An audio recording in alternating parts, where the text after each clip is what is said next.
This is Still a Part of Us, a podcast where moms and dads share the story of their child who was stillborn or who died in infancy. I'm Winter Red, and in this episode of Advice and Encouragement from a Lost Mom, I chat with Paige, whose son Hoff died before 20 weeks due to a genetic abnormality that was discovered at the ultrasound at 13 weeks. By the way, you can hear Paige's episode about the birth of her son on episode 62. Today we discuss with Paige how she and her husband had to face anticipatory grief, knowing that their son was sick and would likely not survive, and how they traversed the difficult journey of pregnancy after loss. As a word of caution to our listeners, this discussion contains emotional triggers of stillbirth, infant loss, and pregnancy after loss. Please keep yourself emotionally and mentally healthy and seek help if needed. Hope this helps someone out there today.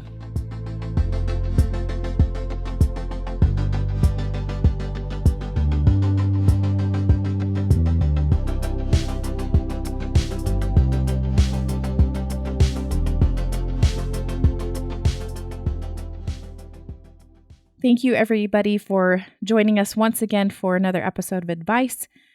We have Paige on here today. She just told her story of her son, Hoff, who passed away right around 20 weeks. And unfortunately, they knew that something was, he had some issues going into the pregnancy. And so that was a whole different ballgame. So we're excited to have Paige on today to talk a little bit more about that and how that's looked for her and things that she wants to share with you. So welcome, Paige, again. Thank you so much. Thank you for having me. So Paige, let's just back up a little bit. How long ago was Hoff born? He was born in January of 2019. Okay, so we're looking at about 18 months at the time of this recording. It might be, obviously, it's going to be a little later since this will come out just a little bit later. And can you give us a little bit of a synopsis of what happened to him? Because this is a little different scenario than we've seen in the past. So Hoff had trisomy 21. He had Down syndrome. He also had hydrops, which meant that he had a lot of fluid around his body, and his heart was missing a ventricle. So we found out at 14 weeks, actually, that he was sick. And I carried him for almost half of my pregnancy, knowing that he would likely pass away. That would be, so I mentioned this in the previous episode. And if you have not listened to this story, please go back and listen to Paige's story, because it is so, it was revelatory to me of how much she grieved and also didn't grieve. It felt like you were kind of holding off for a minute and then also just kind of being in this limbo state of what's going to happen. That would be incredibly difficult. So please go reference her, the birth episode of Hoff. And so it's been about 18 months or so. I know that you have had a lot of changes, actually, ever since Hoff was born. But I'm wondering what you've done to try and mourn, also think about him, celebrate him, bring him up in your daily life. What do you do or don't do to try and bring him to your family, into your life? Yeah, it's been something that I've really been working through. I was lucky enough to see a therapist who specializes in baby loss, and I started seeing her almost immediately after I lost Hoff. And one of the things that we were working through is in a terminal pregnancy, you kind of are conflicted about the due date a little bit, because the due date is never something that is really in your mind as something that could even happen. For example, I spent close to half my pregnancy knowing that he was going to pass away, and so even though we had this technical due date in our mind, I never really looked at it as anything. So really, my day of remembrance for Hoff is the day he was born, and that is different from his due date. Yeah. And I, in true to life, this year, the day he was born, actually, I had a newborn on my chest. I spent the day nursing my newborn, and I thought, what a bittersweet moment. I am so thankful to have this baby here in front of me that was just born healthy and whole. And I am so sorry that Hoff is not here. And this baby that I have in my lap is only here because I lost Hoff. So it was a myriad of emotions, a lot of confusing emotions. But to me, January 25th will always be for me kind of Hoff's birthday, Yeah. instead of his due date. He is, we have his little urn on our bookshelf in our house in the middle of our living room, so that he's always there. Like, he's always there. His presence is always there. His remembering him is right there. Um, we don't have him put away. So when people come over and they look at our bookshelf, they see him. They see this urn, and I think there will be a point very soon in which I share about Hoff with my son. He was only a year and a half when Hoff died, so he really didn't understand what was happening. But he's 3 now. And so there'll be a point very soon where we talk about your brother, Hoff, who came before your brother, Theodore. He was born in this past January. And I want him to know this and not ever feel like Hoff's story is something we're trying to bury and not talk about. It's not a family secret. Yeah. Yeah, that's great. And I actually forgot to ask this on the birth story, but when you were in the hospital, were you able to take pictures of Hoff? Were you able to get any sort of mold? I know that he was very tiny, Yeah. um, Yeah. but I just wanted to see if you guys had any other Mm. sort of physical things or things that you could look at to reflect on him. Yeah, we did. We took pictures. They also got his footprints for us. And the midwives gave us a memorial box. So they had pictures that we had them take some pictures on my phone, and they also took pictures. I knew actually before I lost him about the now I lay me down to sleep photo service, but I was not in my right mind to even reach out to them. Yeah. And so I was so thankful that they took extra photos for us.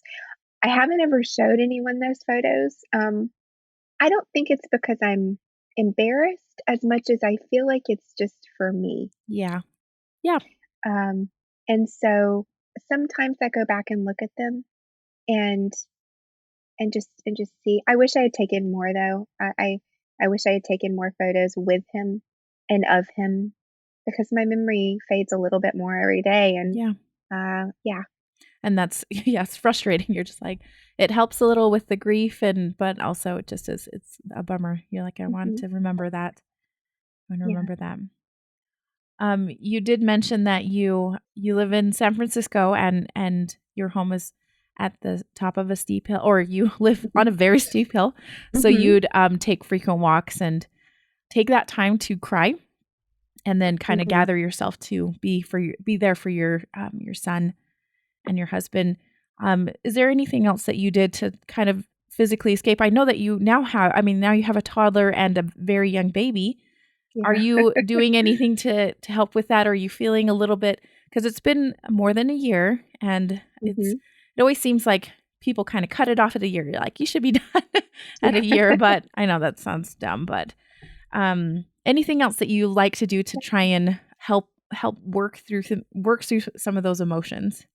I still see a therapist, a baby loss therapist, every other week, and so I saw her every week in my pregnancy, in my rainbow baby pregnancy, and I still see her every other week. It's pretty important, I think, to me to see her and to keep working through now, kind of working through some of the complex emotions that come with this new baby. Yeah. Um, and I also becoming physically active was important because I did feel a little bit like my body had betrayed me at first, and so getting to be back into a state where I felt like my body was strong was important for me. And so I've taken up running. I'm not a fast runner, but I like it Yeah. now, which Yeah. is I never thought I would. Um, and it really helps. Sometimes I anger exercise. I call it like anger exercise, Oh yeah. Oh where yeah. I just take out those moments when you're like, that wasn't fair. Yeah. What was the point of that? Yeah. And I just take it out in my run. Yep. Pound it Um, out on the pavement. It's yeah, very therapeutic. I agree. yeah, yeah. Yeah. Oh man, yeah, that's good. I want to just say thank you for saying that, and also going to a therapist and being really that is so important. We see a therapist also on a monthly basis, and that is huge. Like just talking about it, working through some things that you just can't do on your own is huge. So thanks for pointing that out. I always like to say we are pro therapist here Yes. on this podcast. So I so this having this kind of anticipatory grief type of thing, you knew things were not going to look good. So I can't imagine what you said to people that while you were still pregnant and starting to show hmm how did you approach that when people did come up and congratulations, when are you due? I mean, did you just kind of go along with it all because some days it was not worth getting into? hmm Sometimes I did, especially in the moment. I I didn't. I felt really bad for them. Because I knew, like, oh gosh, they're going to find out what's really going on, and then Yeah. they're going to feel awful. Yeah. And so a lot of times I would just go along with it, and then I would get this text a few hours later or like the next day, and it would be like, oh my gosh, I'm so sorry, and just like this. I'm so sorry. I didn't mean to say Oh. that. But I it was really this mixed moment for me because, to be honest, for a few moments, I reveled in their excitement and I pretended like for just a moment this pregnancy was healthy and normal. And that was a really sweet moment for me. And then the sadness would come. But it actually ended up being this like gift when people would ask, because I didn't get to celebrate the birth. And Yeah. so I would have these brief moments where I would get to just kind of revel in their excitement for a minute before they found out what was really going on. And so, looking back on it, I'm glad I had that. Yeah. It's a very optimistic point of view. I like that. Yeah. And then when you did deliver Hoff, and then, like you said, you're like, I still had a little belly, and you ran into some. I mean, it sounded like there was maybe just one incident where hmm you maybe had some issue, but did you have anything that anybody said that you're like, oh, maybe don't say that after Oh, somebody that's had a loss that you would maybe recommend that people not yeah. say? Because he was sick, because he was very ill, I did have somebody talk about how wasn't it good that my body like took care of it, and um, it did what it was supposed to do. Oh, yeah. And Ooh. I understand where they were coming Yeah. from, but I, especially in the first few months after his death, I wasn't that wasn't this place where my head was at. Mhm. Um, and I also had, somebody say like, you carried him. You were able to carry him and get pregnant with him. And I also didn't feel particularly grateful about that either at that point. And I think that I think I understand that for them, they're coming from a place of like trying to find the good in a Right. very bad situation. Yeah. Um, and so I don't fault them for that. Mhm. I think it is not helpful to say. Mhm. What I've learned and what I've told people since then, and I've had a friend who's lost their baby since then, and I told one of my friends who was asking, what do I say to her? I said, just tell her this is awful. This sucks. Yeah. Don't try to find the good in it. Mm-mm. Just say, this is an awful situation. I'm so sorry. Yeah. That's all they need to hear. It's so simple, but it just is so effective and so helpful, I think. Just makes you Mhm. not feel like, oh, yeah. Yeah. Yeah. I agree completely. And I'm actually curious, you had mentioned you obviously had some regrets about things that you wish you would have done while either you were carrying Hoff or even at after he was born. Are there any things that you wanted to share? I mean, I hate to bring up regrets, but at the same time, somebody actually might Yeah. be thinking about this and may need like, oh, I'm gonna do that. That might actually be a special thing if I did this. Yeah. I think it's very easy when you've been given a diagnosis that is like not compatible with life, as they write on your chart, Yeah. to feel frozen. And what I wished I had done was still feel and recognize that that even though he was sick and his life might end, for that moment at least, he was alive. Mhm. And I wish I had taken more pictures of my belly. I have one picture of my belly, Oh, and okay. it was taken the day that we went into the hospital to deliver him, and I took it because I knew that that was it. But after we got his diagnosis, we stopped taking pictures. I didn't think about names. I wish that I had celebrated more, taken the picture, thought of names. I knew that chances are that he was going to die. And I wish I had taken the time to even like, pick out an outfit for him. Yeah. Um, that was something that I was only going to get to do that one time. And, and I wish I had taken the time to do that. And instead I just felt frozen in my sorrow and anticipatory grief, just anticipating the moment in which he would pass away. Yeah. Well, thanks for sharing that Mhm. little bit of information. I think that is taking the time to celebrate regardless of what will happen or may happen. You mentioned your husband. How has he handled this loss? I can imagine that was men are generally very stoic, very got it together. They got put on a good face and everything, but I think it Mhm. affects them more than we give them credit for. So how has he done?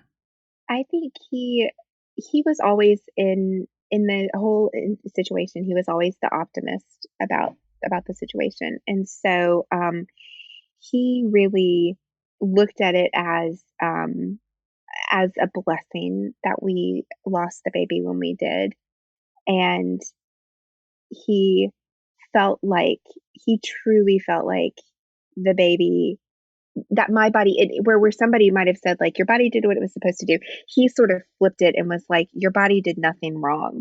Your body your body handled it exactly the way it was supposed to. You were a mother to this baby. And so he was able to look at it and say like, your body did nothing wrong. You don't blame your body. Yeah. This thing happens and it really sucks, but it happens.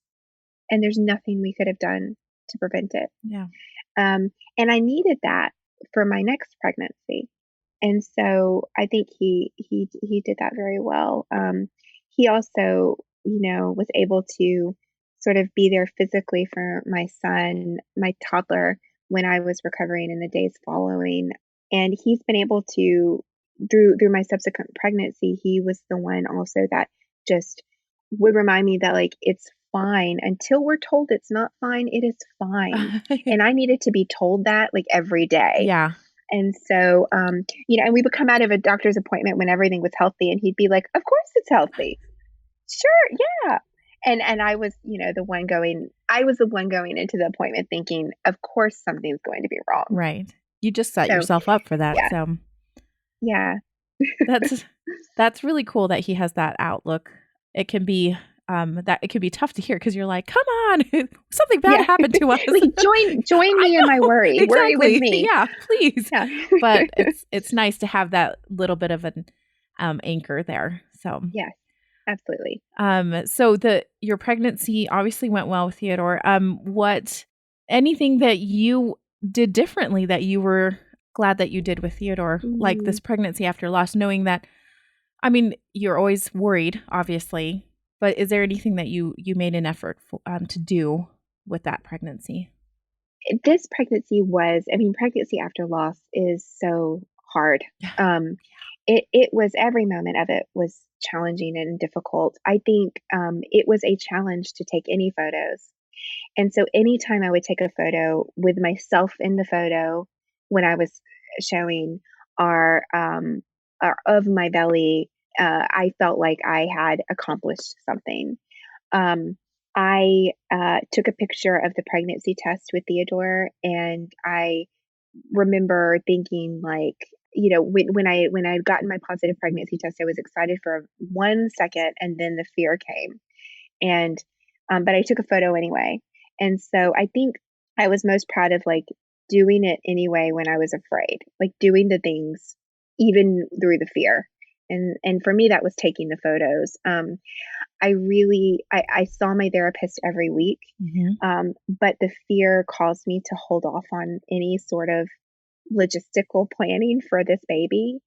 I was 38 weeks before I let my husband put up the crib, before I pulled out clothes.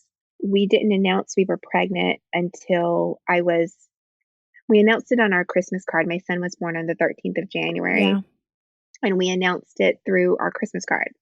So, and that's when we put something on social media. And so, and even then, I only did it because I thought, well, if we take pictures for our Christmas card, they're gonna see I'm pregnant, so we might as well say something. Yeah. It wasn't because I necessarily thought I was at a safe place. Yeah.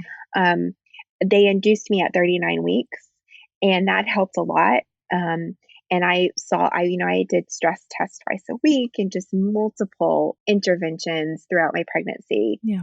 because of my experience. But I was still absolutely terrified.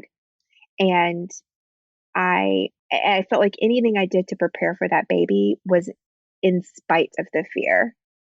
And I was proud of that, I think. I was proud that I did those things in spite of the fear.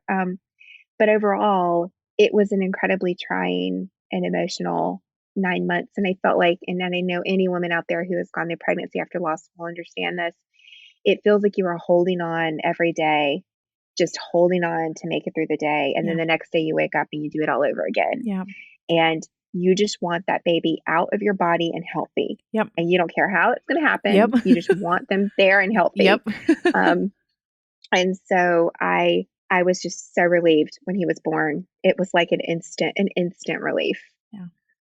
Yeah. I mean, I'm sure. I am sure. And that pregnancy went pretty well though. Was there It any? went very well. Okay. Yeah. Okay. We did have a moment, we did our blood work, we did all the genetic Mhm. screening, and when we went in to do our our NT ultrasound, our Mhm. nuptial translucency ultrasound, we had the same ultrasound Oh, technician that of did the course you did. ultrasound for my son.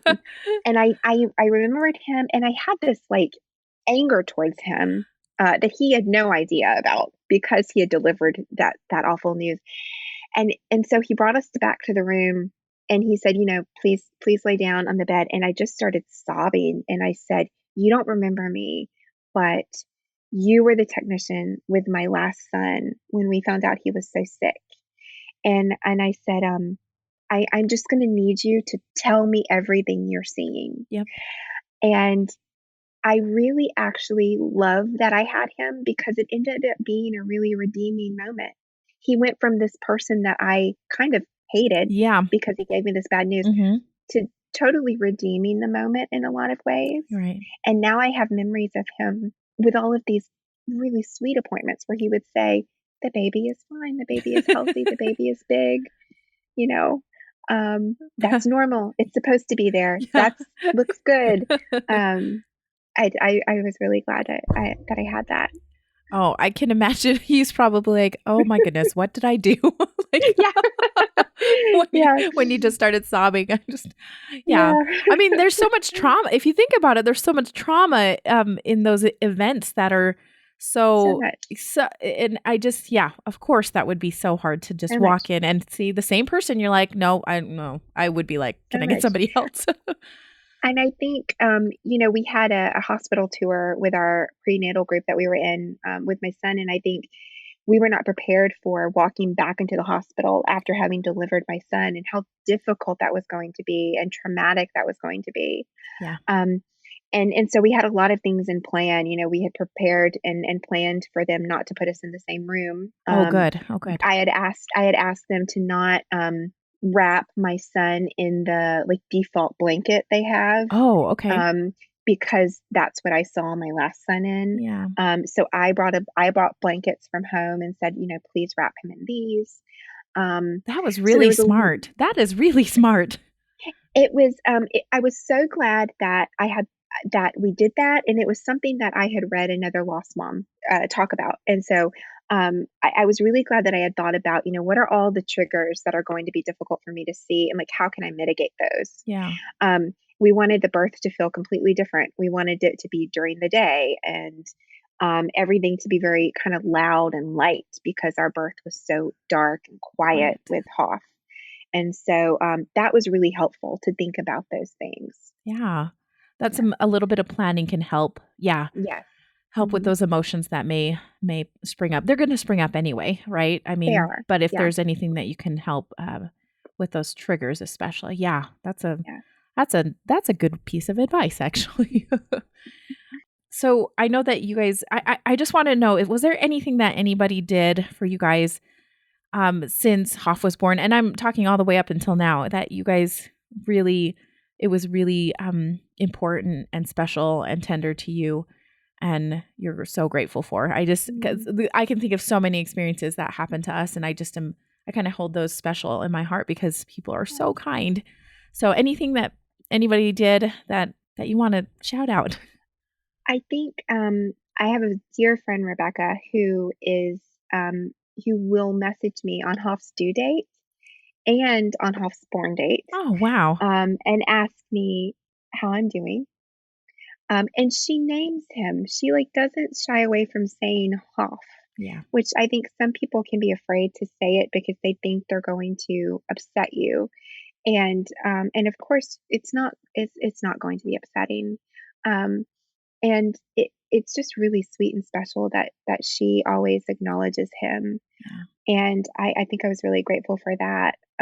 My midwife that delivered Theodore actually delivered Hoff, Oh and when she came in the birth room, I did not, I had a long labor with Theodore, so we had gone through all the shifts, and she came into the room and she immediately knew me, and she said, "I delivered Hoff. I delivered your baby last year."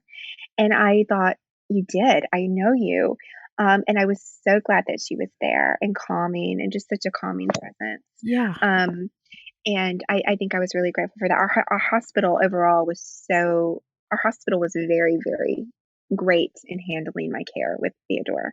Um, Theodore was a very healthy pregnancy physically, but because of my anxiety, they they allowed me to have the extra ultrasounds, the extra stress tests, the extra blood work from the moment that I found out I was pregnant because they knew it was best for my mental health. And I really appreciate that. They didn't ever make me feel stupid or crazy. yeah. Um, they just were really calming. And that was great. Yeah, that's so Yeah. wonderful when when your healthcare team will take care of you, when they know that Hmm. there's this added layer of anxiety and other, Hmm. it's hard. So good for them. Good Yeah. yay hospital for doing your job so well. When was Hoff's due date? So it was in May. It was in May. Okay. Hmm. And so January and May are kind of Hmm. really tough, I'm sure tough moments. Anything that you do to celebrate those times? I think for his due date last year, because it was so soon Yeah. after I was also pregnant. I just found out I was Oh, pregnant. And so I felt like I spent the whole day calming my toddler. And I thought, okay, we didn't get to do any special walk or any like special memorial. But maybe this was fitting. Maybe this was what we were supposed to do. And I felt like in that moment it was really sort of beautiful. This year, sort of a similar story. I wanted to do a walk on the beach, mm, and we ended up with, it was a crazy day, and there was a toddler tantrums and baby stuff, and so I felt like in that moment I just acknowledging that he I would have had a 1 year old. yeah. It was really sweet. Um, and that was really good. I think for me, the hardest part is usually around January when I think about his birth Yeah. and those months following when I was wanting so desperately to be pregnant again and grieving this baby and just that sort of was a really dark time. Yeah. It is. Yeah. Those months after are just, oh, so hard, so hard. I Mhm. like the fact Mhm. that you just, even though you didn't do anything like big or special or anything like that, that you still had you had a moment to think about Mhm. him and to acknowledge what things would have looked like with him Yeah. if he was here. So any last bit of advice that you'd like to share with Yeah. any of our listeners that we haven't already chatted about? I think that we know that pregnancy after loss is hard. I think one thing to keep in mind is that parenting after loss is hard. And one thing that I'm finding is that with this new baby, I became pregnant with my rainbow baby about 3 months after Hoff had passed away. So there's a lot of complex guilt wrapped up in that because I recognize that this baby is only alive because Hoff is not. And Hoff also, because he was ill, I sometimes deal with this additional layer of guilt where I think, my Theodore is healthy and I've gotten this healthy baby. And even if Hoff had made it full term, he wouldn't have been healthy. And is this the better outcome? And then I feel guilty. Yeah. I think I love Theodore so much. And sometimes I feel guilt about that it makes Hoff let me feel like I love Hoff less or that I'm not acknowledging him. And so there's a lot of like complex layers of guilt that come with dealing with a subsequent pregnancy and baby. And I think that my one piece of advice would be to continue with the therapy if you can, because there are all these things that crop up after that baby's born. Just because that baby's born healthy doesn't mean that it's over. Your anxiety's done. Yeah. Your emotions will be much more, calm from here on out. No. It doesn't necessarily mean that. And you're still grieving. Yeah. We all know that another baby doesn't replace the baby you lost. Yeah. And so it's not, your grief isn't going to suddenly magically disappear. And that's okay. And you shouldn't feel guilty about that. Yeah. It doesn't mean you love your baby who's here on earth less either. Yeah.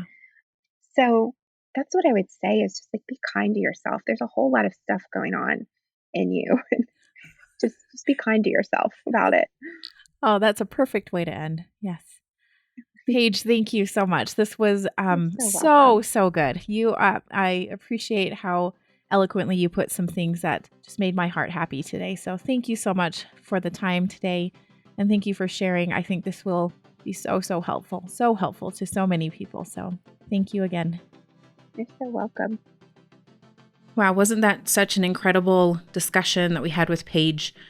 I just want to say thank you so much for coming on, talking about her sweet son, Hoff, and her experiences as she traversed this really, really difficult journey, knowing her son would pass away, and then also getting pregnant and after this loss. That in itself is a difficult journey as well. So thank you so much, Paige, again. Once again, please keep yourself safe. And if you have a lost mom or dad in your life, please be in touch with them often, especially at this time of the year, so that they can keep themselves safe as well.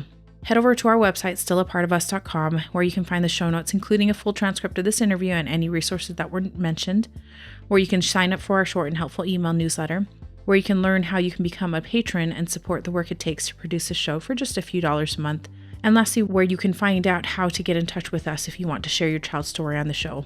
The show was produced and edited by Winter and Lee Red. Thanks to Josh Woodward for letting us use his song, Vanishing Note. You can find him at joshwoodward.com. Lastly, subscribe to this podcast and share it with a friend that might need it, and tell them to subscribe. Why? Because people need to know that even though our sweet babies are no longer with us, they're still a part of us.